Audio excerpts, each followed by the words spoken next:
en esta legislación, que es el encargado, mandatario o procesador. ¿Qué sucede?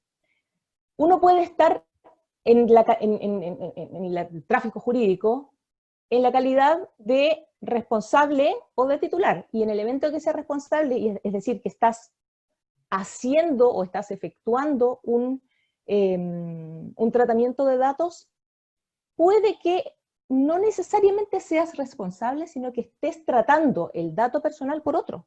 Y esa figura es muchísimo más frecuente de lo que inicialmente uno podría pensar. La empresa que te lleva el payroll es tu encargado, es tu mandatario para el tratamiento de datos.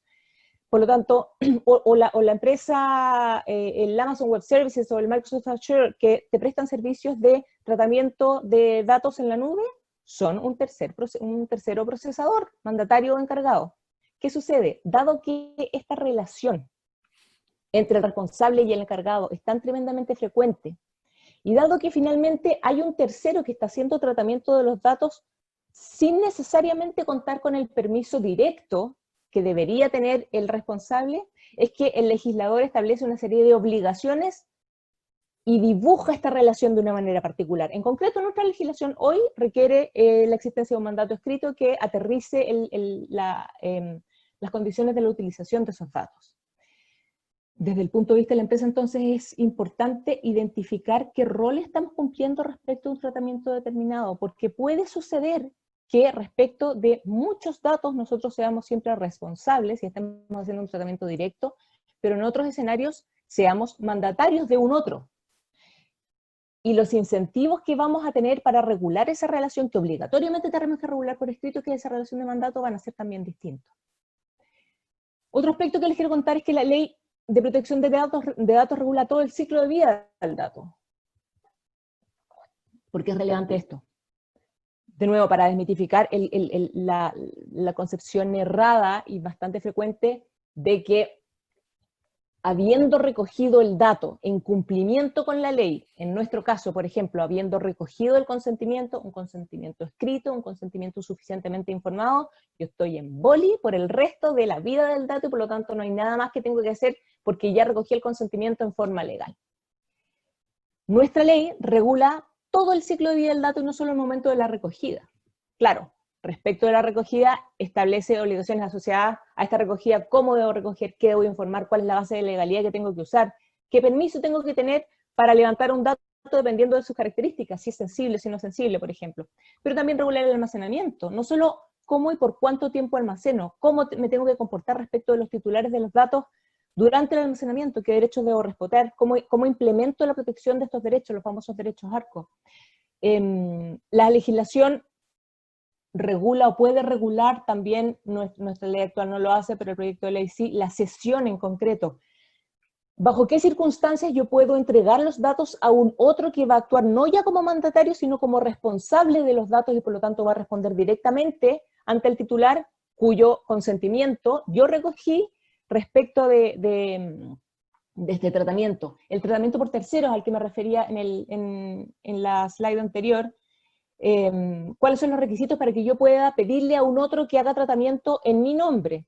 La transferencia internacional de datos es un temón en temas de protección de datos, porque dado que es tan fácil para mí enviar una base de datos a mi vecino en La Reina como al vecino de alguien más en Nepal, dado que es tan fácil sacar una buena cantidad de datos del país, pero que por otro lado nuestra legislación tiene la limitación obvia de que solamente puede regir para las actividades que estén dentro de los límites del país, es que la transferencia internacional de datos debe ser regulada en forma bien particular. Lo que hace la legislación europea y como nos va a contar en más detalle el senador, hace también el proyecto de ley, es establecer una serie de requisitos para asegurarse que el dato salga a un lugar más o menos seguro, que sea protegido y que un lugar donde el dato sea protegido por lo menos de una forma parecida en que lo es en Chile. Y en fin, la preservación y la eliminación, no me voy a extender en eso porque son materias respecto a las cuales podría estar hablando largo rato, pero la ley hoy, por ejemplo, establece bajo qué circunstancias yo tengo que deshacerme del dato obligatoriamente. Por lo tanto, raya para la suma, no basta con haber recogido el dato, haber recogido el consentimiento y es importante, por lo tanto, saber cuáles son estas reglas del juego a través de toda la vida del dato. La ley actual, entonces, a ver, creo que el concepto, o uno de los conceptos más relevantes de entender, para entender de nuevo la forma en que la ley actual establece estas reglas del juego, tiene que ver con las bases de legalidad. La base de legalidad al final es como un sombrero que yo me pongo. Yo, por regla general, solamente puedo hacer tratamiento de datos si es que cuento con una base de legalidad. Y nuestra ley hoy me entrega 2. El que me entregue 2 significa que tengo un juego de piernas bastante limitado y les voy a explicar por qué. Las bases de legalidad que yo tengo hoy día, es decir, bajo qué circunstancias puedo hacer tratamiento, es o si es que me autoriza la ley para hacer este tratamiento, por ejemplo, el tratamiento que efectúa el empleador respecto de los datos de su trabajador para enviarlos a la ISAPRE, a propósito de una licencia, o el consentimiento, es decir, si es que yo no tengo una autorización o una obligación legal para hacer tratamiento de datos, necesariamente tengo que recoger el consentimiento. Pero ¿qué pasa con el consentimiento? El consentimiento como base de legalidad es la más generalizada, por regla general, ante la duda hay que levantar de todas maneras el consentimiento bajo una serie de características, pero el consentimiento es súper feble porque el consentimiento es esencialmente revocable. ¿Por qué me deja la ley actual con poco juego de piernas? Es porque no contempla la existencia de otras bases de legalidad que harían en realidad bastante lógico los intercambios de datos en circunstancias donde, por ejemplo, existe un interés legítimo para hacer el tratamiento de los datos, o cuando el tratamiento de los datos es consecuencia lógica del cumplimiento de un contrato. Si yo necesito tratar datos precisamente para poder cumplir con un contrato que también fue aceptado por el titular de los datos, es de toda lógica que yo no tenga que necesariamente pedirle el consentimiento que además me podría revocar. Nuestra ley entonces me dice, o usted está autorizado por ley, o usted me levanta el consentimiento. Y existen ciertas excepciones al consentimiento, principalmente asociadas a datos que provienen de fuentes de acceso público, pero que han tenido súper poco aterrizaje en tribunales y por lo tanto la redacción más o menos confusa no ha sido resuelta por los jueces a qué efectivamente se refieren estas excepciones al consentimiento. Nosotros tratamos de no tocarlas mucho y no jugárnoslas por entender que estamos dentro, o por lo menos respecto al cliente, que estamos dentro de estas excepciones al consentimiento por la forma en que está dificultosamente redactado. Otro elemento al que ya me referí es el mandato. Nuestra ley sí requiere que entre un responsable, entre una empresa, por ejemplo, y un tercero quien le está encargando los datos, aterricen esta relación en una relación escrita. Y por último, establece una buena cantidad, establece 4 derechos para los titulares: el derecho de información, modificación, bloqueo y cancelación. Establece que su irrenunciabilidad. Existe un plazo de 2 días hábiles para pronunciarse, es súper corto ese plazo, para pronunciarse sobre la solicitud que haya hecho un titular respecto de sus derechos, y el incumplimiento o el no honrar los derechos el ejercicio de derechos de un titular es la única causa en nuestra legislación para una multa. Cualquier otro tipo de incumplimiento no lleva aparejada una multa. Cualquier otro tipo de incumplimiento para poder ser exigido necesariamente requiere que el titular vaya a tribunales. Ahí es un juicio sumarísimo, ni tan sumarísimo, pero es un juicio sumario, pero los titulares por regla general tienen súper pocos incentivos para llegar a tribunales por una serie de razones, entre ellas porque es súper caro y porque tienen toda la carga de la prueba. No existe un principio de responsabilidad demostrada como existe en el proyecto de ley, donde es el responsable el responsable de la base de datos, quien tiene que demostrar que estaba haciendo, que tenía una base de legalidad o que estaba dentro de las excepciones de los escenarios de obtención de consentimiento. Es el titular, por lo tanto, quien tiene toda la carga de la prueba. Por lo tanto, buena suerte acreditando daños materiales y morales porque te llamaron un sábado en la mañana para venderte parcelas de grado en Lampa. En el fondo, no hay un incentivo económico para que esto llegue a tribunales, lo que es lo que es complejo desde el punto de vista de la práctica jurídica, porque sin interpretación de los pasajes oscuros de la ley, queda todo un poco como a la meteorología jurídica, si quieres, para entender bajo qué circunstancias estamos actuando legalmente o no. Muy brevemente, dado que vamos a hablar de datos de salud probablemente, y de las circunstancias o contingencias que pueden surgir a propósito de la pandemia con la protección de datos, les cuento que los datos de salud son un tipo de datos sensible y que nuestra legislación, si bien conceptualiza como un ente diferente al dato sensible, la regulación concreta no es tan distinta. Por regla general, el tratamiento de los datos sensibles, como lo son los datos de salud, está prohibido, salvo que yo tenga, de nuevo, bases de legalidad, o tenga una autorización legal, tenga el consentimiento expreso del titular, o sea necesario para beneficios de salud, dice la ley. Por regla general, si es que no estoy bajo una de esas tres casitas, el tratamiento de los datos de salud está prohibido. Ahora, las bases de legalidad aplicables al Estado son diferentes también. Podemos hablar de eso más adelante. Y existen una serie de otras regulaciones que son bien relevantes respecto del tratamiento de datos de salud, que son estas que menciono acá, principalmente la Ley de Derechos y Deberes del Paciente. Luego, para terminar, la ley actual no existe una autoridad de protección de datos que persiga, sancione, eduque y monitoree el cumplimiento de esta legislación, y por lo tanto, eso trae como consecuencia, entre varias otras cosas, que los titulares no tengan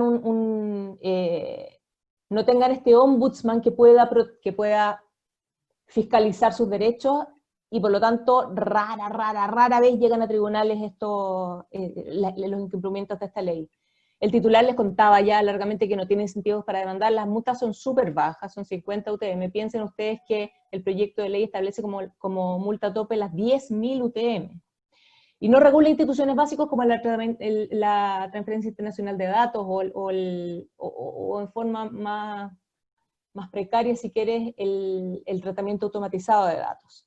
Y por eso pongo este perrito chihuahua. Hace poco me enteré que los chihuahuas parece que sí muerden más fuerte, pero en el fondo lo hago para graficar la existencia de esta ley que establece una serie de obligaciones, que es la ley que tenemos hoy, pero cuyo incumplimiento en términos de sanciones pecuniarias tiene poca realización, si quieres. Ahora, eso no significa que el escenario actual de riesgo de las empresas sea inexistente. Existen, desde luego, riesgos de compliance que son bastante evidentes, y las consecuencias reputacionales son cada vez más grandes y más relevantes para las empresas. Con esto termino mi presentación. Muchísimas gracias, Susana. Bueno, muchas gracias, Paulina. La verdad es que es un lujo tenerte acá y súper clara la explicación. Acá algunos preguntaban si Paulina se estaba refiriendo a la ley vigente, y se refiere a la ley vigente. Ahora Felipe nos va a hablar del proyecto de ley que está en el Congreso, y también nos va a poder aclarar ciertas dudas, si es que sabe cómo avanzaba este proyecto, si es que se le ha dado efectivamente más prioridad, ahora que los datos pasan a ser más relevantes que nunca, o sigue ahí medio dormido. Así que, Felipe. Bueno, Susana, muchas gracias por la invitación. Agradecer también y felicitar, obviamente, a Paulina por su muy buena exposición. A ver, lo primero, plantear que, tal como decía Paulina, pensemos que la ley de 1999, pensemos que estábamos haciendo nosotros en 1999. ¿Qué edad teníamos en 1999? Pensemos que, para llevarlo a mi ámbito, en ese año se estaba eligiendo Ricardo Lagos. No teníamos Facebook, no existía Facebook. Bueno, y esa es la ley que teníamos. Fuimos innovadores, fuimos pioneros para América Latina. Pero lamentablemente después nos quedamos con eso. Es una ley que, como decía Paulina, consagra muchos derechos sustantivos, pero no tiene autoridad de sanción. Y por tanto, el problema que se produce es que no hay nadie que la haga cumplir, y deja solo en manos del ciudadano ir a validarla ante la justicia. Dicho lo anterior, entonces, se produce un distanciamiento entre la evolución tecnológica y nuestro derecho. Y eso nos produce, en la práctica, una afectación grave de los derechos fundamentales, porque la gente siente que hay una ley que establece derechos, pero que no es, que nadie la cumple. Y en la práctica uno puede hoy día comprar perfectamente una base de datos en Internet. Algo está pasando con la imagen ahí, como que se distorsiona, ¿no? Con un efecto Sí, medio pero raro. internet parece que está, la lluvia. Es parte de lo que tenemos hoy en día. Bueno, Pero la voz se escucha dicho eso, perfecto. ¿qué cosa? La ¿Lo voz se escucha escucha bien, no? perfecto. Sí. Ah, ya, ok, ya, estupendo. Eso es lo importante. Entonces, ¿qué es lo que nos ocurre? El distanciamiento entre la ley y la realidad fue de tal magnitud que hoy día tenemos una especie de laissez-faire en materia de datos personales, y hoy día es perfectamente posible comprar y transar, por qué no decir traficar, de datos. Hasta que en 2018 aparece este famoso instrumento de vocación global que se llama el GDPR, o el Reglamento General de Protección de Datos de Europa, que establece o tiene una vocación global y por tanto obliga no solo a personas, ciudadanos, sino también a empresas, y por tanto si una empresa europea funciona en Chile, o un ciudadano europeo estando en Chile, podría perfectamente invocar el GDPR y decir, mire, sabe que la empresa tal o cual no está cumpliendo los estándares que establece el GDPR, y por tanto yo puedo presentar una denuncia por este incumplimiento. Eso obviamente alertó a todo el mundo, por cuanto en la práctica lo que está haciendo es imponer un estándar a nivel global. Y eso ha obligado a muchos países a ir haciendo adecuación en estas materias. Recientemente Japón ha sido declarado país adecuado, ha llegado a acuerdo con la Comunidad Europea, Argentina ya lo tiene, Uruguay lo tiene, entiendo que Colombia lo tiene ya, o lo está modificaciones estas últimas semanas, está en eso. Es decir, se está moviendo el mundo en materia de regulación de protección de datos. En Chile, como bien decía Paulina, en la ley 21.096 del 2018 consagró en la Constitución Política el derecho a la protección de datos personales. Y si ustedes se fijan en la redacción, la pusimos en el inciso segundo del numeral cuarto del artículo 19, que establece el derecho a la honra y a la privacidad. Pero resulta que lo pusimos con una redacción tal que permite establecer que se trata de un derecho autónomo, toda vez que utilizamos la expresión asimismo. Al decir asimismo, estamos diciendo que de igual forma que se protege el derecho anterior, se protege este otro derecho. Es decir, el derecho a la protección de datos no es necesariamente un apéndice de la privacidad. Y eso es muy importante porque puede haber, por ejemplo, un conjunto de datos personales que no sean parte de la esfera de la privacidad de la persona, pero que igual obtienen protección constitucional. Ahora de establecerlo, porque es la Constitución la que estableció el mandato legal, es decir, le deja a la ley la regulación específica. Y ahí entonces nació este proyecto de ley, que la verdad es que veníamos trabajando hace un buen rato. También es una moción parlamentaria que me tocó impulsar, junto con un proyecto de la presidenta Bachelet, y después indicaciones del gobierno del presidente Piñera. Este proyecto de ley avanza en la fijación de estándares muy superiores a los que tenemos hoy día. Por de pronto, uno podría plantear que la relevancia de este proyecto de ley es que, a mi juicio, y esto puede ser demasiado autorreferente, pero creo que logra un buen equilibrio, un equilibrio adecuado. Pensemos lo siguiente, pensemos que estamos hablando de que hoy día la industria de servicios globales para Chile reporta ingresos por cerca de 1.800 millones de dólares al año. El estudio de Data Driven de la Universidad de Chile nos dice que, de la Facultad de Economía y Negocios, nos dice que de mediar una legislación de protección de datos y de ciberseguridad, esta cifra podría multiplicarse por 3, es decir, podríamos llegar casi a los 5.000 millones de dólares de exportación. En consecuencia, esto nos obliga a que nuestra ley tenga el perfecto equilibrio entre el libre flujo de datos, para fomentar la creación de innovaciones tecnológicas, y la debida protección de los ciudadanos. Es decir, desarrollar una industria, pero que tenga esta característica, que el desarrollo de la industria sea compatible con la protección de los ciudadanos. En la práctica, lo que se llama dar certezas, para que la industria sepa cuál es el marco normativo en el cual pueden moverse, sus obligaciones, y también, obviamente, lo que tienen que adoptar para la materia de protección de los datos de cada persona. Lo primero, o que es muy importante plantear, es que los datos personales pertenecen a cada persona natural. Esto que parece lógico, no es tan lógico, porque muchas veces algunos esgrimen que los datos pertenecen a la persona natural o jurídica que es dueña de la base de datos donde se encuentran. Y eso no es así. Pertenecen a las personas naturales. Y por tanto, si nosotros somos los dueños, que la ley denomina titulares, y así lo van a ver ustedes en toda la legislación nacional e internacional, se le denomina titular al dueño del dato, que es la persona, tenemos como contrapartida al que se denomina responsable, que es la persona que trata los datos. El concepto de tratamiento es un concepto jurídico internacional. Está definido también en nuestro proyecto de ley y contempla un conjunto de acciones. No es solo guardar datos, es almacenar datos, es cruzar datos, es transferir datos. Hay un conjunto de elementos que integran este concepto de tratamiento de datos. En consecuencia, creo que es muy relevante. Dicho lo anterior, entonces, lo primero, que es de toda lógica, que si la ley reconoce que los datos son de las personas, entonces lo primero que corresponde es decir, bueno, ¿y por qué un tercero podría administrar un dato de otro? ¿Por qué yo podría administrar el dato de Paulina o de Susana? Lo primero es reconocer que ellas me pueden dar su consentimiento, es decir, su manifestación de voluntad. Y por eso que Paulina nos explicaba que la principal fuente de legitimidad del tratamiento de datos es el consentimiento, es decir, cuando una persona consiente en eso. Ahora, como decimos los abogados, y tenemos esta que nos acordamos en la escuela cuando decían que la voluntad debe ser exenta de vicios, ¿no? ¿Se acuerdan ustedes que la pregunta que decía, ¿cuáles son los vicios del consentimiento? Error, fuerza, dolo, etc. Bueno, aquí no estamos en presencia del derecho civil, estamos en presencia de un derecho, yo diría, cuasi informático, ¿no? En consecuencia, el consentimiento, además de ser exento de vicios, debe tener ciertas características. Y la principal característica, a mi juicio, no es que sea expreso o tácito, porque hay de los dos, es que sea inequívoco. Es decir, que cuando yo entrego mi consentimiento, tenga claridad absoluta de que lo estoy entregando con una finalidad determinada. Si yo le entrego mi dato, perdón, al revés, si Paulina o Susana me entregan su dato personal, por ejemplo, su correo electrónico, para ponernos de acuerdo para este webinar, esa es la finalidad. No podría yo después utilizar ese correo electrónico para enviarles publicidad en mi campaña senatorial, por ejemplo, ¿no?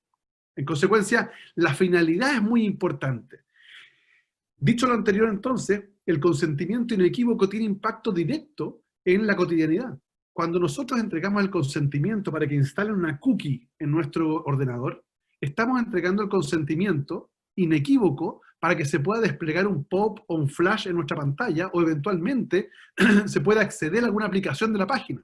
Pero cuidado, no nos están diciendo que esa cookie, o nos dice expresamente que esa cookie se va a quedar almacenada en nuestro computador y va permanentemente a enviar nuestro flujo de circulación virtual. Es decir, es como tener una persona sentada en el auto al lado, ¿no es cierto? Y que va informando todo el tráfico nuestro. En consecuencia, la pregunta es, cuando yo autorizo una cookie, ¿es un consentimiento equívoco o inequívoco? Si lo estoy dando para una finalidad y resulta que está implementándose para otra.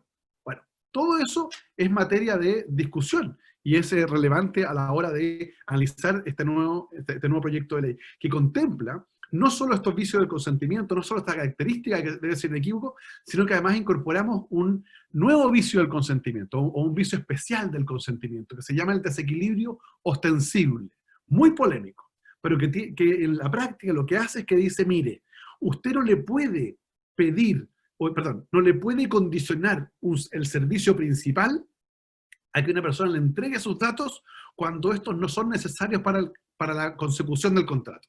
Para traducirlo en términos fáciles.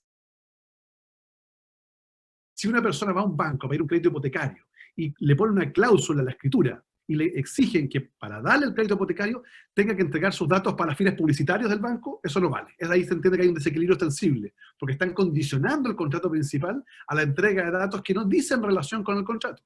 Distinto es si usted va al mismo banco y le exigen sus datos para efectos de la cobranza, que es de toda lógica, porque se entiende que esos datos son necesarios para la ejecución del contrato, ¿no? En consecuencia, creo que es muy relevante, porque de lo contrario podría ser letra muerta. Toda empresa podría poner una cláusula en la cual establezca una cláusula general que, a contar de la compra de un vehículo, la suscripción de un contrato cualquiera, se entregan todos los datos para fines generales, para fines diversos. Esa cláusula no vale, ¿no? Porque tiene que tener una finalidad. La ley, el proyecto de ley, nos preocupamos de incorporar un lenguaje evolutivo, porque, y esto tiene que ver con una reflexión más profunda, del rol del legislador. La evolución científica y tecnológica es de tal magnitud, de tal rapidez, de tal vorágine, que el riesgo de obsolescencia, cuando establecemos lenguaje estático, es muy grande, es muy rápida. Y por tanto, voy a poner un ejemplo, no utilizamos que las notificaciones de los procedimientos de tutela o de sanción sean por correo electrónico. Yo pedí que se pusiera que sea por medios digitales. Porque hoy día el correo electrónico es lo que está usando, pero mañana puede ser mensajería instantánea u otra evolución que conozcamos. Y así le vamos dando a la ley una cierta vigencia en el tiempo a pesar de la evolución tecnológica. Si tuviese yo que, no voy a entrar en los derechos ARCO porque lo vio muy bien Paulina, pero acceso, rectificación, cancelación y oposición y portabilidad, sino que me voy a referir a un derecho que nuestro proyecto de ley contempla, que es una innovación importante que tiene que ver también con este lenguaje evolutivo, que es el derecho a la inferencia. El derecho a la inferencia es el derecho que va a tener toda persona para que cuando se sienta afectada por una decisión automatizada, pueda exigir los patrones de programación de ese mecanismo automatizado.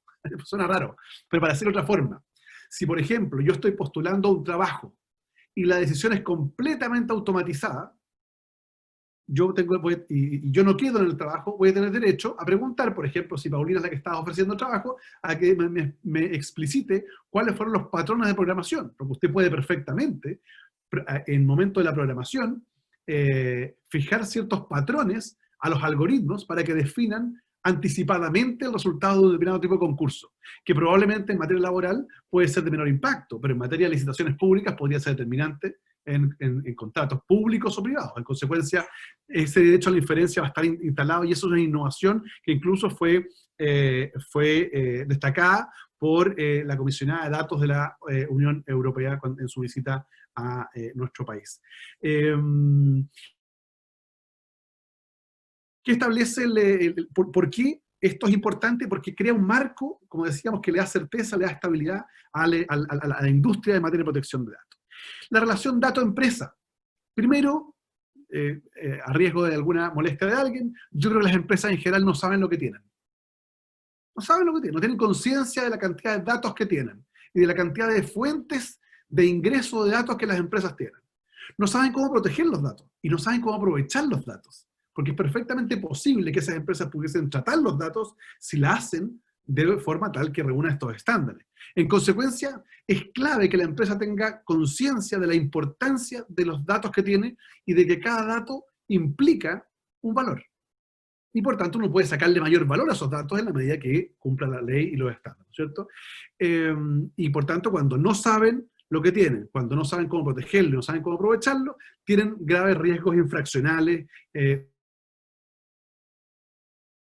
Piensen ustedes que las multas llegan hasta las $700.000 en el proyecto de ley, se aumentan considerablemente respecto a lo que señala Paulina, la ley vigente.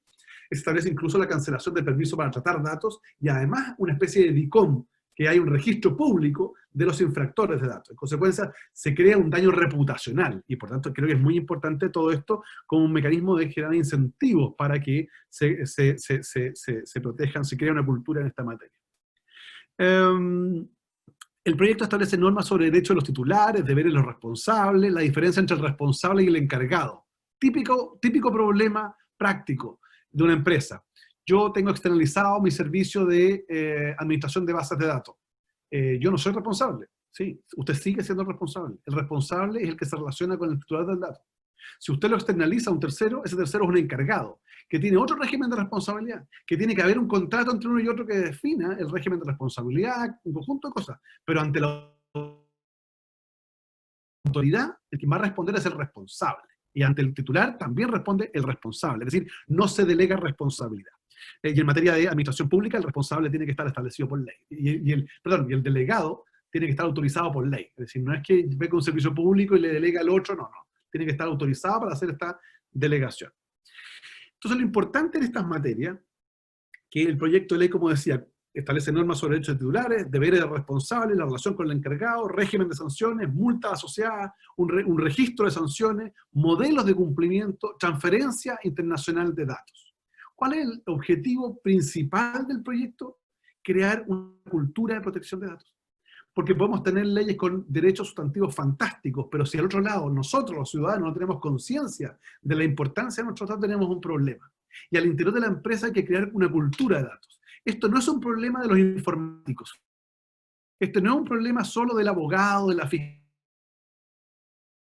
que preocuparse, oye, preocúpense de esto porque es un cacho. No, no, no, no, cuidado. Esto es un tema de gobierno corporativo, esto es un tema de decisión de directorio, esto es un tema que tiene que estar instalado dentro del modelo de negocios. Y de hecho, como incentivo hemos incorporado en el proyecto de ley normas relativas a lo que hemos denominado el modelo de prevención de infracciones. Y hay dos modalidades que pueden adoptar las empresas. La designación de un delegado de protección de datos, y habrá que ver las características del delegado, que va a tener que tener conocimientos acreditables, la dependencia del delegado. El delegado no puede depender de una gerencia determinada, tiene que tener cierta autonomía porque va a tener que meterse en cada uno de los ámbitos de gestión de la empresa, en finanzas, en marketing, en recursos humanos, porque todos manejan datos, digamos. Va a tener que tener capacidades para tomar decisiones, eso es muy importante. No puede tener, por ejemplo, incentivos remuneracionales asociados a metas de gestión de productividad, de producción, sino que más bien incentivos exclusivos en materia de cumplimiento de datos, para evitar que, comillas, vaya en la parada, digamos, desde el punto de vista de la producción, y no vaya, su línea de trabajo no sea el tema de los datos. Y la segunda alternativa, perdón, y en materia de delegado de protección de datos, un tema que siempre me preguntan es, ¿qué pasa cuando hay un holding de empresa? Puede haber un delegado común, perfectamente. El punto es que ese delegado común tiene que tener la capacidad suficiente para no cruzar los datos, para decirlo de otra forma. Si yo tengo una empresa de compraventa de autos y resulta que yo tengo que hacer una base de datos de los clientes que compran autos nuevos para que frente a un eventual desperfecto del auto tengo que contactarlos, avisarles, ¿no es cierto? Y entonces la finalidad de esa base de datos es esa. Pero si el mismo holding además tiene car sharing por otro lado y tengo una base de datos de los clientes, yo no puedo cruzar esa base de datos. No puedo mandarle a mis clientes de la automotora publicidad del car sharing, ni viceversa. Y el delegado de protección de datos podrá ser el mismo, pero tiene que tener separar la finalidad de cada una de las bases de datos del grupo de empresarios que lo forman. Adicionalmente, ¿cómo debe tratar los datos ese delegado o el responsable? De acuerdo, no a la naturaleza, no de acuerdo al tamaño de la empresa, sino a la criticidad del dato. Y esto es relevante porque se discutió mucho, y yo ponía el ejemplo porque algunos decían, no, tenemos que hacer un estatuto PYME. Y yo le decía, no, pues, no, porque aquí lo que importa son los datos, no el tamaño de la empresa. Y probablemente, o podría ocurrir, que un dato extremadamente sensible, tal como decía Paulina, un dato relativo a la salud, a la enfermedad de las personas, por ejemplo, que puede ser el resultado de un test de ADN, o eventualmente el examen del VIH, puede ser desarrollado perfectamente por un laboratorio que tenga 3 empleados y que sea una pyme. Entonces el problema no está en el tamaño de la empresa, sino en la criticidad de la información, pensando siempre en qué ocurriría si ese dato se filtra y cómo puede afectar a la persona, al titular. También es importante que el delegado sepa distinguir. En materia de programa de cumplimiento, y aquí voy ya bajando hasta el final, lo principal es que aquí se aplica el principio de responsabilidad proactiva, que no se trata solo de no incumplir, sino que son acciones positivas de cumplimiento, en materia de normativa, de proceso, de diseño o corrección de los problemas. Un ejemplo claro de esto es el famoso Privacy by Design, que es una creación de una famosa experta canadiense, que establece o que supone la inclusión de tecnologías o desarrollos a priori que protegen datos personales en cada diseño de producto o de servicio. Para decirlo de otra forma, si yo, por ejemplo, tuve la oportunidad en Bruselas de dialogar con Tim Cook, el CEO de Apple, y conversábamos respecto del teléfono. Y él decía que a partir del iPhone 11 iban a incorporar el criterio del Privacy by Design, es decir, que en definitiva el teléfono viene con mecanismos que por default van a proteger los datos que están adentro. Consecuencia, que es un elemento relevante para efectos de todos los procesos. Segundo, determinación de medidas adecuadas. ¿Qué significa esto? Primero, el atípico elemento que hacen, y aquí no pretendo ni siquiera pasar por encima de la autoridad que tiene Susana en estas materias, pero primero, en materia de compliance, identificar el riesgo. Siempre he pensado desde el punto de vista de las personas, no de la empresa. Cuidado con esto, que me dicen, no, es que para nosotros es muy riesgoso. No, usted da lo mismo que el riesgo para usted. El riesgo es para la persona, para el titular del dato. ¿Ya? Identificar el riesgo. Luego determinar el riesgo como criterio de ponderación. Es decir, siempre hay que determinar el activo. ¿Qué es lo que es el activo? Es lo que protegemos. ¿Qué es lo que es la amenaza? Es aquello de lo cual nos protegemos. ¿Y qué es lo que es el impacto? Es aquello que pretendemos evitar, ¿no es cierto? O sea, uno empieza a armar, digamos, la determinación del riesgo. Luego, cuantificar el riesgo. Esto es una actividad que no es estática, es permanente en el tiempo, y por tanto se requiere cuantificarlo para efectos de saber cuál sería el impacto frente a una eventual afectación, una eventual amenaza. Luego, evidentemente, identificar las amenazas, evaluar estos riesgos y tratar los riesgos. Entonces, en consecuencia, esos elementos del compliance creo que deben estar incorporados para efecto de tener un programa de cumplimiento adecuado, y así lo establece incluso la legislación. El deber de informar incidentes o vulneraciones. Paulino nos decía que era poco tiempo, las 72 horas. Puede ser. Este es el tiempo más bien que hoy día establece la Comunidad Europea. Y aquí lo que pasa, que aquí se cruzan dos cosas. Cuando hay un incidente, en general no nos va a ocurrir que vamos a enfrentar un asalto con metralleta, digamos, y que se van a robar los datos. No.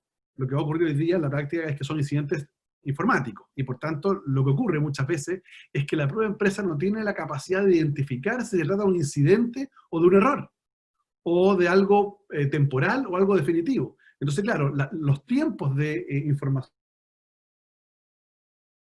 relevantes. ¿Por qué se dice 72 horas mirando las discusiones de los comisionados del GDPR?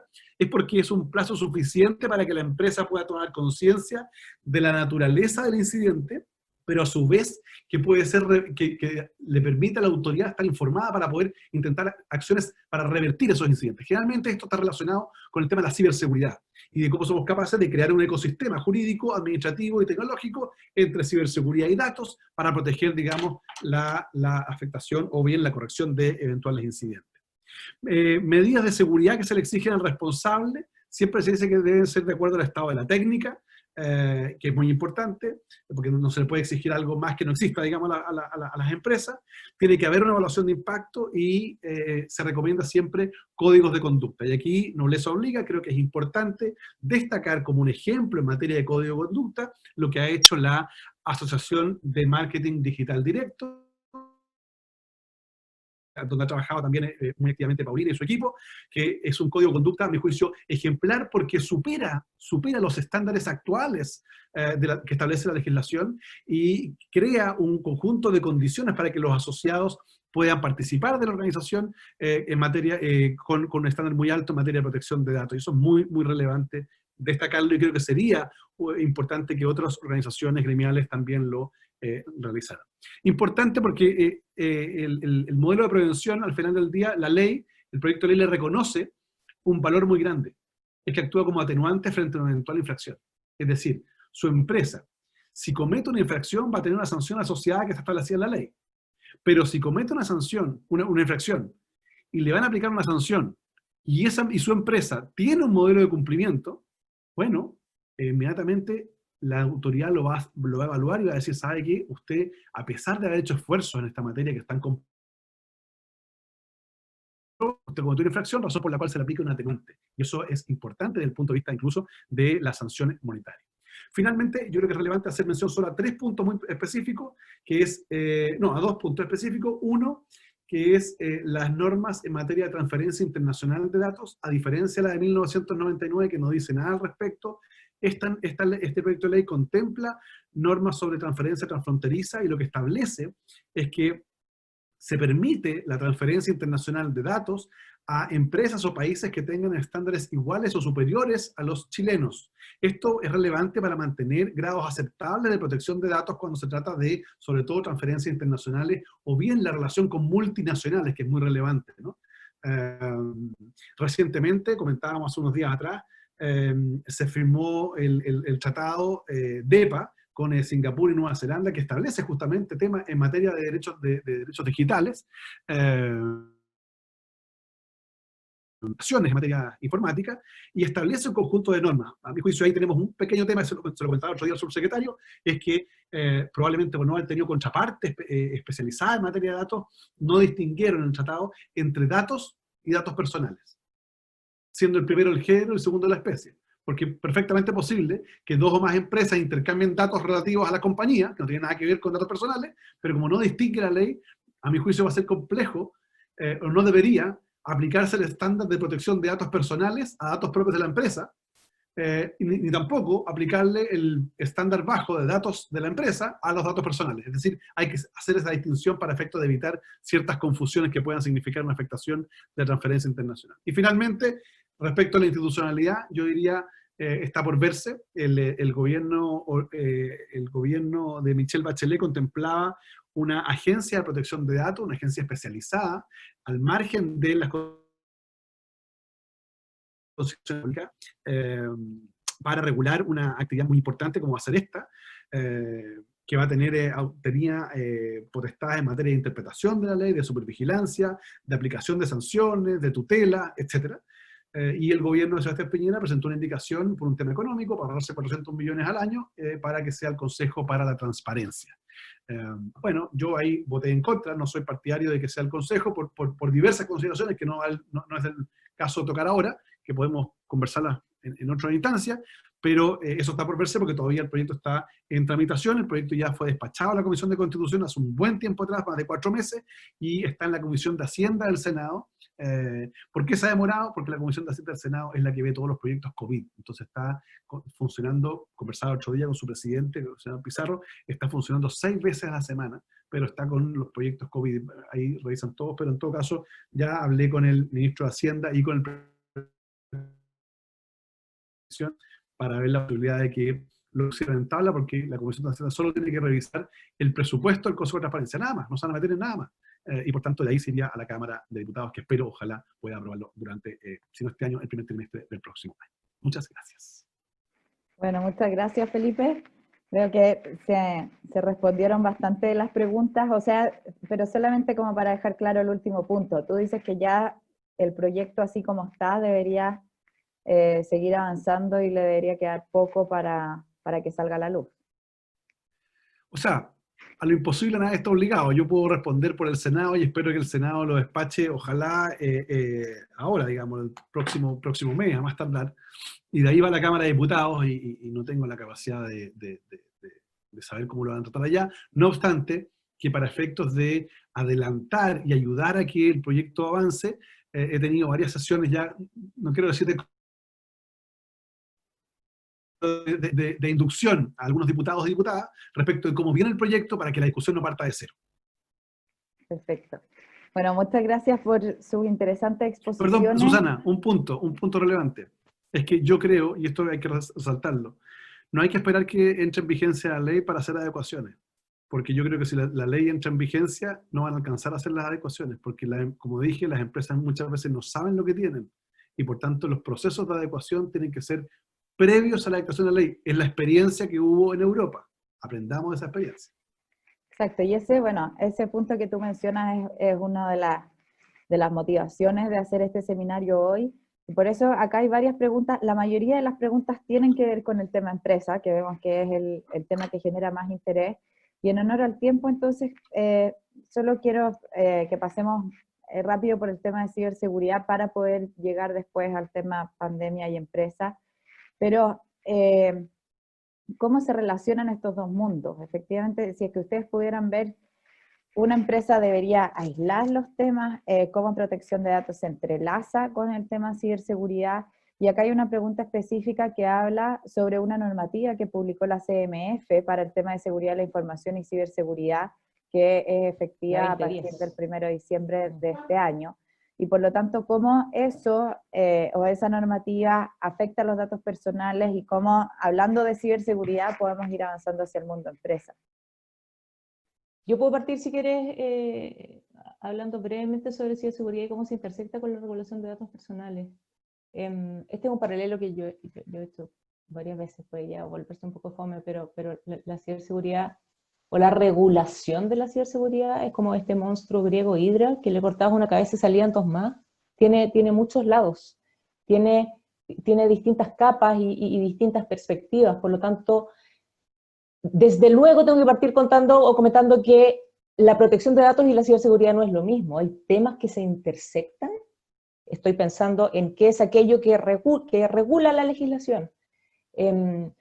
Pero la norma de ciberseguridad por excelencia, si quieres, o la obligación asociada con la ciberseguridad más transversal, es una norma que hoy no existe y que sí está en el proyecto de ley, que tiene que ver con una obligación para que las empresas y para que en general los responsables de las bases de datos construyan murallas lo suficientemente seguras como para que puedan proteger los datos que están gestionando, y estas murallas, o estas protecciones, o estas medidas en realidad técnicas y organizacionales de seguridad, tienen que ser tan robustas como críticos sean los datos que están tratando.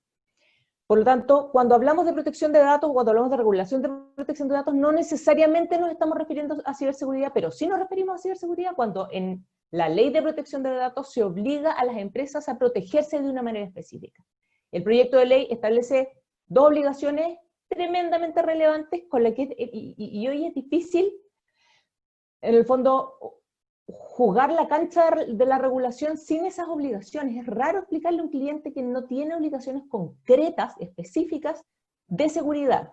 El proyecto de ley establece obligaciones de establecer medidas no solo técnicas, sino que organizacionales de seguridad, y además establece una obligación para notificar a la Agencia de Protección de Datos de las vulneraciones a esas medidas.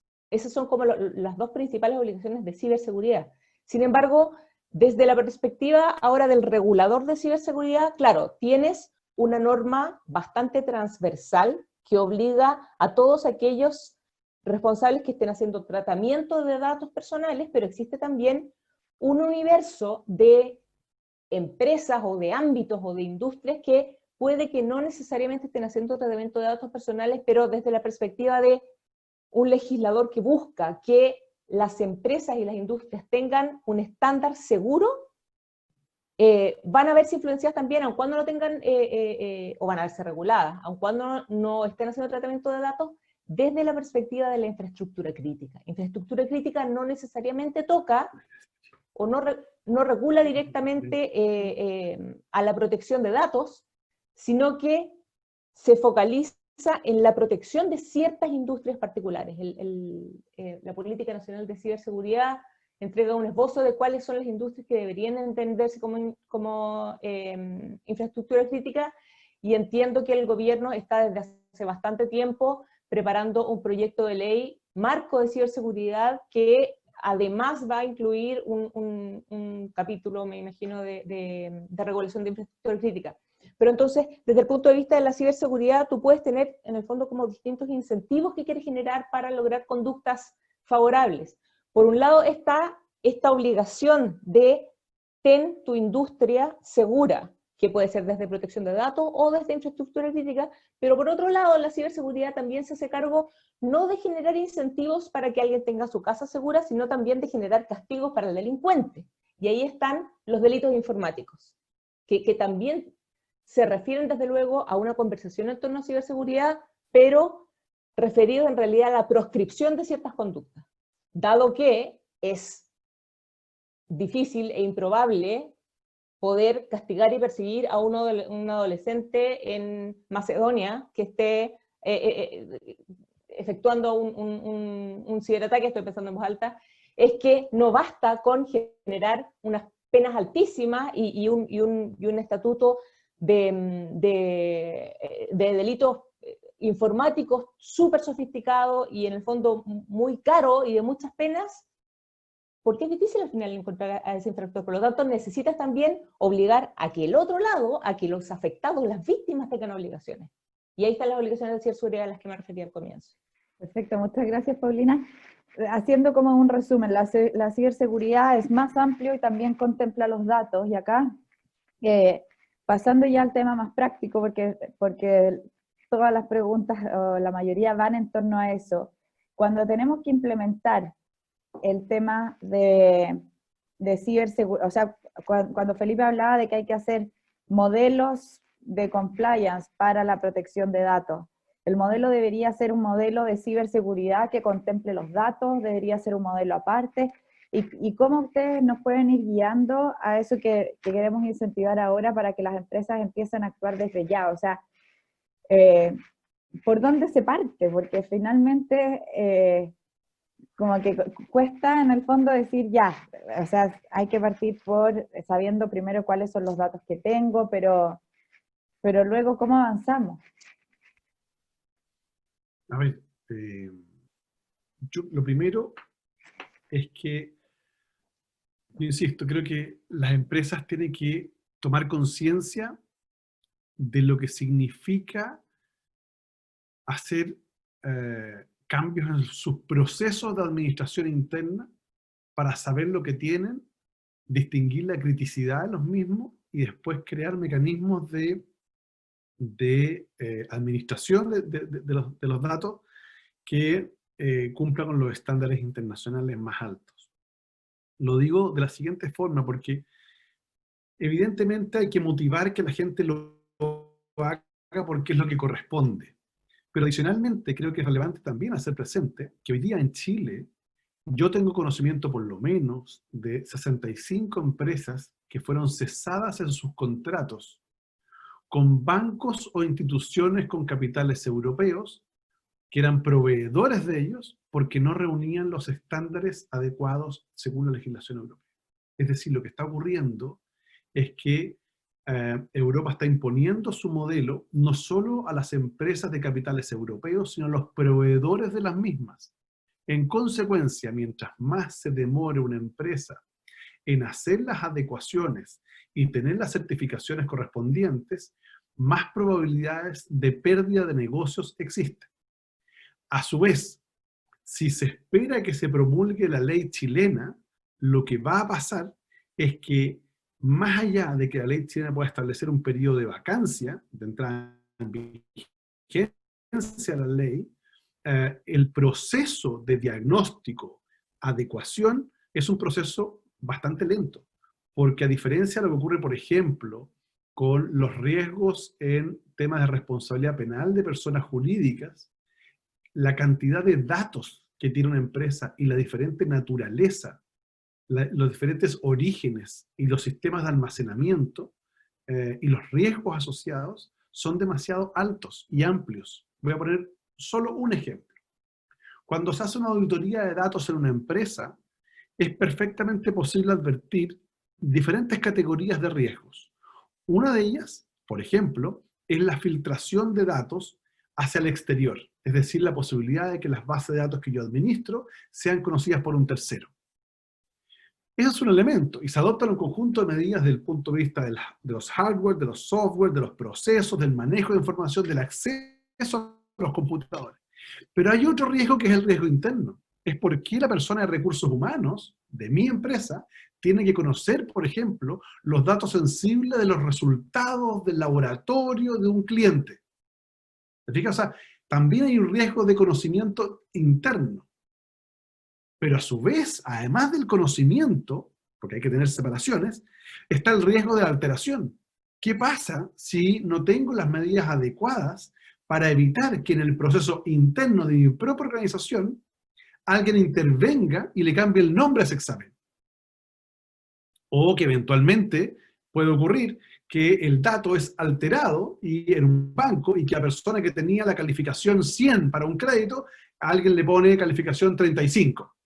Bueno, eso cambia el destino desde el punto de vista del sujeto de crédito. Bueno, todos estos elementos tienen que estar incorporados y no son fáciles de determinar. Y por eso que yo más bien insto a que se inicien procesos de modificación en estas materias. Hacer un compliance no es hacer un fake compliance, es hacer de verdad un modelo de cumplimiento que tenga estándares adecuados para que sea un valor. Y hacer entender a la corporación de que ser adecuado le da un valor adicional a esa empresa en el mundo de la economía digital. Que, sobre todo con esta pandemia, que ha acelerado el proceso de digitalización y de automatización. Cuando usted digitaliza o cuando usted automatiza, en la práctica lo que está haciendo es incorporar tecnología a la transferencia de dineros o datos. Bueno, la pregunta es ¿qué grado de seguridad tienen esas transferencias de dineros o datos? Y ahí es donde se cruza, como decía Paulina, datos con ciberseguridad. En consecuencia, a mi juicio, los gobiernos corporativos, los directores debieran entender que este es un tema más integral y que deberían ser enfrentados, sin en conjunto, de manera complementaria, porque la Ley de Protección de Datos chilena y el GDPR europeo y los estándares internacionales contemplan lo que se denomina el principio de seguridad, en virtud del cual se exige, obviamente, que el responsable se haga cargo de todos los riesgos en materia de ciberseguridad que pueden afectar a los datos. Pauli. Quiero complementar desde el punto de vista de la empresa y como concretamente cuando una empresa no ha hecho un examen exhaustivo o no ha hecho un examen en absoluto respecto de cuáles son los datos que está tratando, no puedo ser lo suficientemente enfática en decir que efectivamente es muy poco sensato esperar que se dicte una nueva ley para empezar a ajustar los procesos, porque al final lo que se va a requerir con mayor medida, mientras más datos o más críticos sean los datos que estás tratando, lo que vas a necesitar es tener al final un gobierno de datos, establecer un gobierno de datos sensato, una forma de administrar todos los datos, y para poder hacer eso tienes que saber cuáles son los datos que tienes.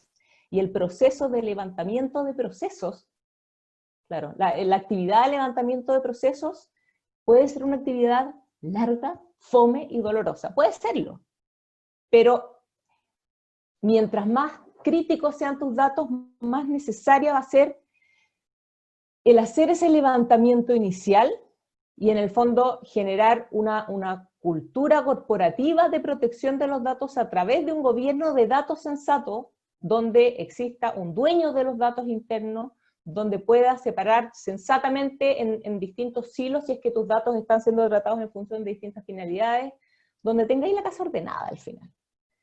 El proceso de ordenar la casa, o el proceso en realidad de adoptar o de ajustarse a una regulación más exigente, necesariamente viene después de ordenar la casa. Si tenéis la casa desordenada, no sabes cuáles son los datos que estás tratando, y no sabes cuáles son los datos que tienes que eliminar.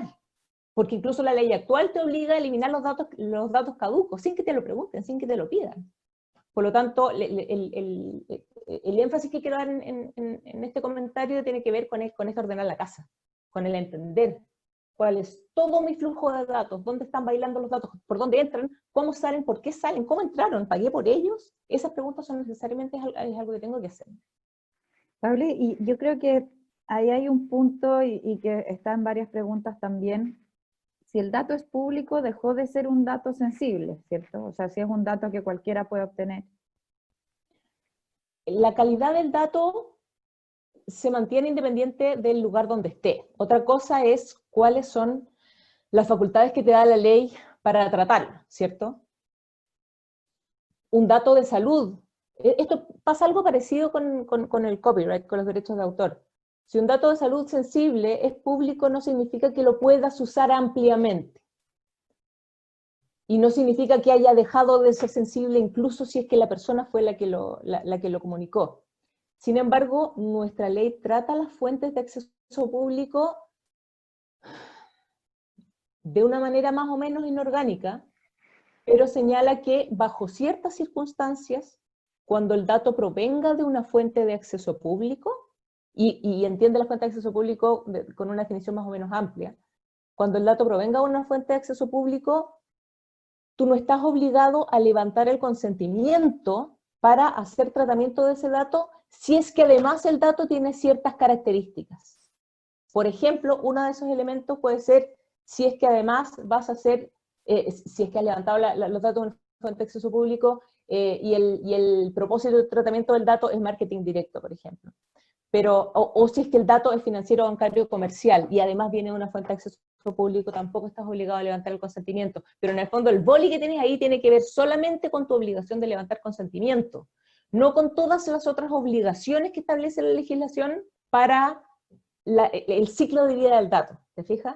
Y por lo tanto, es como la primera parte, por así decirlo. Exacto. Y yendo a temas más prácticos, Felipe, tú te referiste mucho a la legislación europea, y efectivamente todos podemos ver que si llaman a cualquier empresa europea, antes de contestarles el teléfono a un humano, les van a leer toda una política de protección de datos que tienen que apretar y consentir, que al final uno termina ejecutando cualquier cosa y terminamos dando el consentimiento. Pero en términos como súper prácticos, hay varios directores y directoras de empresa acá en el público ¿qué le recomendarían hoy día a un directorio de una empresa chilena que nos acaba de escuchar y que queda preocupado del tema? Porque acá yo creo que vamos a salir con más preocupaciones a veces, como no saber da más tranquilidad que saber, y que lo quiere empezar a implementar a la empresa. ¿Qué es lo que debería hacer hoy día un director de empresas pensando que todos estos modelos tienen que partir desde arriba? En términos prácticos, ¿debería hacer esto como lo de la legislación europea, casi que empezar a pedir consentimiento? ¿A quién se lo ordena dentro de la organización? Porque también recordemos que acá, en el fondo, tenemos organizaciones que ya tienen estructuras. ¿Qué área es la que ustedes ven más cercana para tomar estos temas? ¿El área de auditoría, el área de informática que algunas empresas tienen, pero que está súper llevado como a la parte tecnológica informática, no a la parte más global de protección de datos? ¿Cómo lo ven así? Súper en concreto, pensando como en la empresa chilena hoy día, ¿qué recomendaciones, como, sin tratar de hacer un checklist, pero por dónde se parte?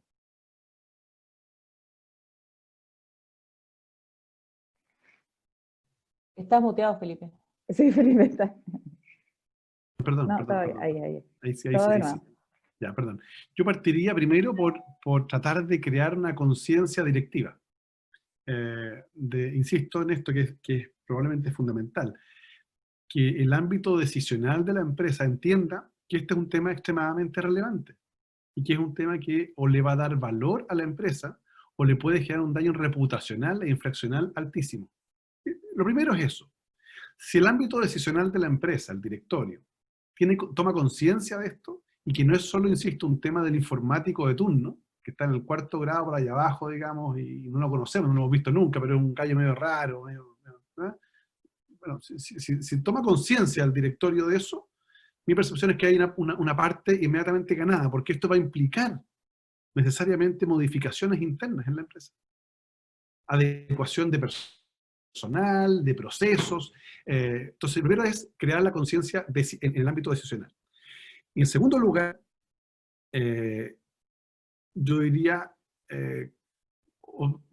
tratar de conseguir asesoría experta. Y lo digo de verdad porque me preocupa enormemente, y esto puede ser políticamente incorrecto que yo lo diga, pero se ha observado mucha gente, expertos de último minuto, diciendo, mire, yo soy experto en esto y voy y lo recomiendo, y cuando uno empieza a mirar lo que ha ocurrido, las personas, de repente las empresas comienzan a gastar más por menos, y eso es un problema también. O sea, aquí se requiere que la gente que sea parte de estos procesos entienda lo que está en la regulación europea, lo que viene en la regulación chilena, los detalles, las diferencias, y consecuencias se requieren equipos multidisciplinarios, a mi juicio, para armar estos procesos, porque no es una modificación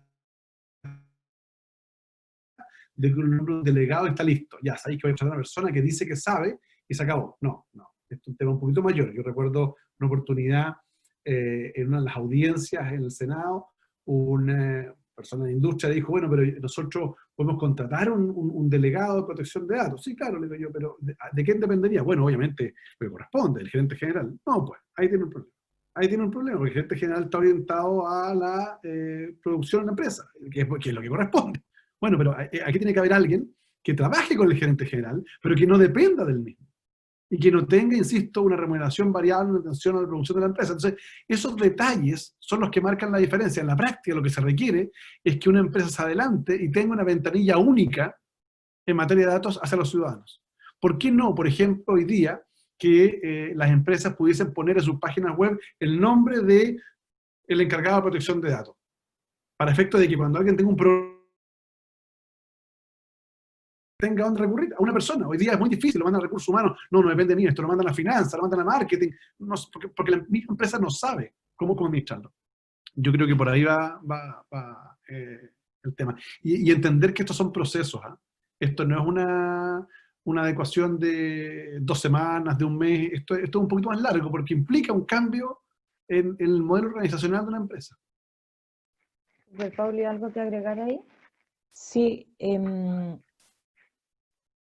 respecto de la relación con TI en general, yo tengo la impresión de que es bueno, de alguna forma, sentar a un TI en el directorio también. Creo que en el fondo existe, o he observado en mi práctica profesional, una especie como de cortocircuito, de dificultad muy grande en la conversación entre ámbitos que hablan lenguajes diferentes, legales, TI y comerciales. Y ese lenguaje, y también me he dado cuenta que no somos los abogados los únicos que hablamos en difícil. A mí me tocó trabajar mucho con informáticos, y les encantan las siglas, y en el fondo hablan en un idioma que se entienden entre ellos, pero que aun cuando estén comunicando en términos bien concretos, o la facultad de comunicar la urgencia y la relevancia de un tema que vaya que tiene relevancia, como por ejemplo mejorar estándares de ciberseguridad, estoy inventando, en una clínica hoy, la comunicación de esa urgencia como el acto comunicativo falla, porque hablan en difícil, igual como se nos critica un poco a los abogados.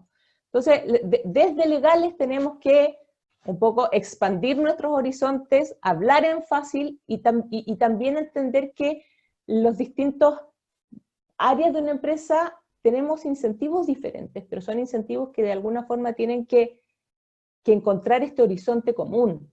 Y en ese sentido, el concebir, si bien creo que no debería TI ser el gestor de este cambio de paradigma dentro de una empresa, porque TI al final es una herramienta absolutamente esencial, pero es una herramienta, es un vehículo, sí creo que es tremendamente relevante, y creo que un directorio se puede beneficiar mucho de integrar el conocimiento técnico que al mismo tiempo sea más sensible al interés o a los dolores de los comerciales. Bueno, ya estamos casi con el tiempo, pero una última pregunta, o sea, agrupando varias. Una es el tema de los proveedores, o sea, ¿cuál es la responsabilidad de la empresa con el proveedor? ¿Basta con que te firme el contrato y te diga que cumple con toda la normativa, o hay que ir un paso más allá? Y respecto a qué pasa si te roban la información, o sea, qué pasa si un mismo empleado o un proveedor comete un fraude y se lleva esa información, ¿cuán responsable es la empresa? Si pueden contestar en cortito para poder cumplir con el tiempo y después dejar una reflexión final. A ver, muy corto. El principio de ciberseguridad, el principio de seguridad y las normas que establece el proyecto de ley obligan al responsable a adoptar medidas de seguridad, y por tanto, si de acuerdo al estado de la técnica se comprueba, y es obligación de la empresa, del responsable, demostrar que adoptó las medidas de seguridad adecuadas frente a un eventual incidente e informó oportunamente. Si no logra demostrarlo, el responsable, paréntesis, la empresa, es la que se hace cargo de la multa que corresponde, sin perjuicio de las acciones civiles o penales que correspondan. E incluso ellos podían repetir en contra del delegado, el encargado o el tercero que se robó las cosas, pero desde el punto de vista de la relación entre la autoridad y el responsable, él es la persona que la entidad que va a responder por las infracciones. Por eso que es relevante conocer la criticidad de los datos. No es lo mismo administrar datos de marketing con direcciones de correo electrónico que administrar una base de datos biométrica, porque el riesgo asociado es distinto, las amenazas son distintas, y por tanto los procesos para poder mitigar esos riesgos son distintos. Si la empresa no logra demostrar que lo hizo adecuadamente, mi percepción es que va a tener una responsabilidad grave, e insisto, las multas hoy día en el proyecto de ley tal como está, llegan a los $700.000, no obstante que hubo una indicación que se rechazó en la comisión, pero que probablemente se va a reponer en sala, que llega hasta el 2% de las ventas anuales del año anterior. Súper breve, en la relación con los proveedores, aun cuando no existe una obligación de seguridad específica en nuestra ley, desde luego, quien va a responder ante el titular, y eventualmente en tribunales, va a ser el responsable de la base de datos, el que decide sobre los datos. Por lo tanto, cuando tenemos proveedores externos haciendo tratamiento de datos por nosotros, aun cuando la ley no lo requiera, tenemos que establecer obligaciones de seguridad súper claras. Obligaciones de seguridad que por lo menos contemplen la inclusión o el cumplimiento de ciertos estándares de seguridad en los casos de proveedores de servicios tecnológicos, y la obligación de notificar la brecha. En el fondo, de notificarme muy prontamente en el evento de que ese proveedor haya sufrido una brecha en sus sistemas. Y ahí quiero hacer un paréntesis súper chico respecto al plazo. Cuando yo me refería al problema con el plazo breve, no tenía que ver con que el proyecto de ley contemple un plazo breve para notificar la brecha. Tenía que ver con que nuestra ley actual contempla un plazo ridículamente breve, que es de 2 días, para sí. responder los derechos de los titulares. 2 días. ¿Qué empresa va a poder saber en 2 días cuáles son exactamente los datos que está tratando una persona? Y al mismo tiempo, también haciéndome cargo de como problemas de plazos, en mi opinión, de nuestra legislación actual, la RAN 28 establece un plazo para notificación de incidentes de ciberseguridad de 30 minutos. ¿Cuál es la posibilidad que tengo de poder identificar una brecha notificable en 30 minutos? Y ese es el plazo que en GDPR es de 72 horas. 30 minutos versus 72 horas. Perfecto, ya estamos con el tiempo, pero antes está muy interesante la conversación. La verdad es que necesitamos prácticamente otro seminario para hablar de la implementación práctica, que yo creo, o sea, acá Susana, ya les quedó claro a todos que es un tema.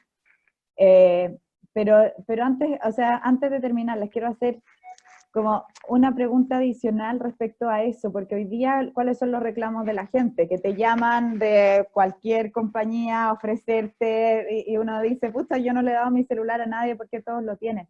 ¿Cómo opera después el sistema de la misma denuncia ciudadana? Porque eso va a terminar pasando cuando las sanciones sean más grandes o con esta nueva ley. Yo sé perfecto qué compañía me está llamando, no tengo idea cómo obtuvo mis datos, qué tan responsable es esa compañía por estar usando un dato que no sabemos ni siquiera de dónde obtuvo, seguramente la misma empresa ni siquiera sabe. En la práctica, el tema va a ser muy simple. A ti te llama por teléfono una empresa, cualquiera sea, o te llega un correo de una empresa a la cual tú no le has dado tu dirección, y vas a poder escribir a la página web de esa empresa y decirle, mire, quiero saber usted dónde sacó el dato, mi dato, porque yo no se lo he dado. ¿Cuál es la fuente de legitimidad? Esa empresa tiene un plazo de 10 días para responder. Si la empresa no responde, tú puedes ir a la Autoridad de Protección de Datos y la autoridad va a iniciar un proceso de investigación y de si la empresa responsable no logra probar, ella, la carga de la prueba, el onus probandi cae en la empresa, no logra probar la fuente de legitimidad sobre la base de la cual tiene tu dato, la empresa será multada. Así opera el sistema, ¿te fijas? O sea, efectivamente el incentivo va a ser mucho mayor, y por eso mismo la empresa tiene que partir haciendo algo ahora, porque la denuncia va a ser tan rápida, por así decirlo, que... O sea, aquí se va a crear una industria de la denuncia. Yo creo que aquí se van a crear 2 industrias, voy a dar un dato de negocio. Una industria de la denuncia, es decir, gente que se va a especializar en los vacíos de las empresas y por tanto denunciarlas para crearles daño reputacional, etc. Y se va a crear una industria de la administración del consentimiento, donde también va a haber intermediarios que van a decir, ¿sabe qué? No hay problema, denme usted a mí un poder para yo administrar su consentimiento.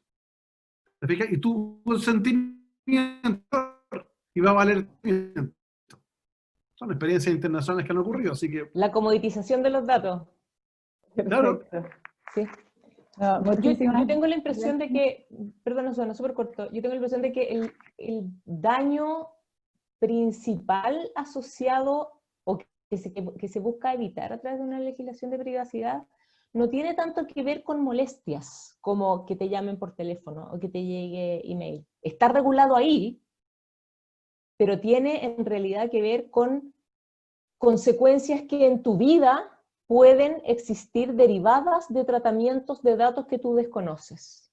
Consecuencias respecto del otorgamiento de un crédito, respecto de cuáles son las posibilidades que tienes para acceder a ciertas ofertas de trabajo, consecuencias que tengan que ver no solo con el tratamiento que hagan los privados de ti, sino también el Estado, con materias de vigilancia estatal. Creo que la gran pregunta o el gran temor debería tener más que ver con eso que con que te llamen un sábado en la mañana que da un montón de lata pero no te afecta profundamente. Y ahí hay un tema, si lamentablemente no lo alcanzamos a hablar tampoco, creo que deberíamos hacer un segundo seminario, desde ya los dejo invitados para que organicemos, pero efectivamente, ¿qué es lo que va a pasar después de la pandemia? y qué es lo que está pasando hoy día mismo con esos datos que se han filtrado y que gente ya lo ha visto, ya lo ha vivido en carne propia, partiendo por una discriminación o qué va a pasar después hacia adelante. Así que efectivamente este es un tema que ya está instalado, que tenemos que empezar a hablar. Muchas gracias a las más de 220 personas que estuvieron con nosotros hoy día. Les pedimos que empiecen también yo creo que se parte, y como bien lo dijo Felipe, por poner el tema sobre la mesa. Este es un tema del que hablamos poco porque entendemos poco, pero en la medida que empecemos a hablar, que empecemos a tomar conciencia de la importancia de los datos, sobre todo dentro de la empresa, organizaciones del Estado. Algunos preguntaban qué pasa con las instituciones de salud, o sea, de educación. Es exactamente lo mismo. Se parte por ahí, y de ahí se empieza a bajar. O sea, primero por empezar a tomar conciencia que efectivamente yo creo que todos manejamos datos sensibles en nuestros ámbitos de desempeño, y por lo tanto, por ahí se parte. Vamos a convencer a Paulina y a Felipe a ver si podemos hacer una versión 2, que podamos bajar los temas mucho más a la práctica, ya con herramientas prácticas. Y unas últimas palabras, Felipe y Paulina. Paulina, por favor. Muchas gracias, Susana y senador, por permitirme compartir este panel con ustedes. Hay hartas conclusiones que se pueden sacar de estos temas, y como tú decías, Susana, dan como ganas de seguir hablando, porque pareciera que es un tema inicialmente solamente asociado a la recogida del consentimiento, pero tiene como consecuencias en términos de derechos humanos por un lado, o de organización empresarial por otro, que es importante reflexionar en torno a ello, solamente como generar estos espacios de conversación para que ojalá eso se refleje en modificación de políticas, de procedimientos, incluso de legislaciones. Tú mencionaste qué va a pasar en post-pandemia, y sé que no nos vamos a referir a eso súper concretamente, pero como un mensaje para la empresa, la utilización de herramientas tecnológicas, como puede ser un e-commerce, por ejemplo, tiene no solo que ver con cuán fácil y cuán rápido es usarlo, sino con el nivel de confianza que genera. Y yo tengo la impresión de que ese nivel de confianza es un elemento cada vez más relevante para el usuario en su decisión respecto de qué herramienta tecnológica usar, o qué página comprar, o desde dónde. Por lo tanto, creo que tiene, como mensaje de empresa, creo que tiene que ser tomado en serio la relevancia no solo de el garrote, la sanción pecuniaria que puede existir si es que incumplo con tal o cual legislación, sino con que es conveniente, sensato, entregar confianza a mi usuario final. Y esa confianza, o una parte bien relevante de esa confianza, o cada vez más grande de esa confianza, tiene que ver con políticas transparentes y claras. En términos de privacidad, desde luego. Súper claro. Felipe, unas palabras finales para ir cerrando. Bueno, agradecer a ti, Susana, por la oportunidad de participar en este panel. Agradecer a Paulina, ya somos habituales en diferentes paneles juntos. Agradecer a la gente conectada que participó con las preguntas. Por cierto, hay muchas preguntas que no pudieron ser respondidas. Y reiterar la necesidad de crear conciencia de la importancia de la protección de datos, que tiene que ver no solo con el valor para la empresa, sino también con, como decía Paulina, el respeto a los derechos fundamentales. Porque cuando uno trata los datos como responsable, lo hace probablemente con una visión, pero cuando está al otro lado como ciudadano y su dato es tratado, tiene otra percepción. Y el problema es que muchas veces un mal tratamiento de datos puede generar afectaciones imposibles de borrar, sobre todo en la era digital. Y por tanto creo que es relevante adoptar medidas. Alguien dijo por ahí la necesidad de tener un CISO en las empresas. Sí, es importante, es súper importante, pero no es suficiente. ¿Por qué? Porque da una mirada distinta, es cierto, pero probablemente la incorporación de directores independientes con conocimientos en datos y en sería una alternativa de solución o de inicio de solución en las empresas. Creo que puede ser un proceso.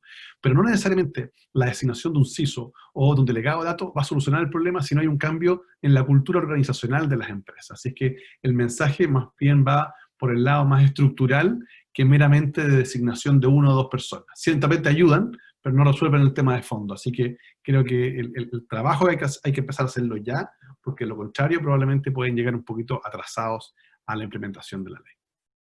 Perfecto, muchas gracias. Gracias, Paulina, gracias, Felipe, por habernos acompañado hoy día, por haber puesto el tema sobre la mesa, y como les decía, esperamos organizar después una segunda parte donde podamos seguir hablando de todos los temas que quedan cuando hablamos de protección de datos. Así que muchas gracias a todos, gracias también por participar activamente en las preguntas y respuestas. Gracias a ustedes. Muy bien. Igual.